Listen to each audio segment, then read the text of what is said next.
Hey everyone, in this video, let's talk about how you can get cash on delivery in Temu.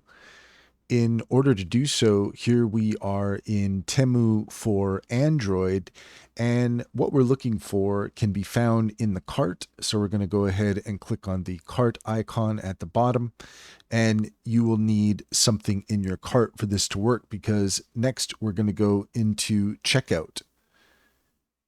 And once we're on the checkout screen, if you scroll down, you're going to see this section here that says payment methods.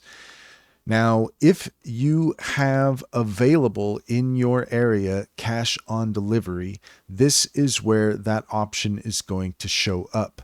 If you don't see the option for cash on delivery, it's because it's not available in your region. And that's pretty much all there is to it. If you found this video helpful, please leave a comment and like and subscribe for more helpful tips.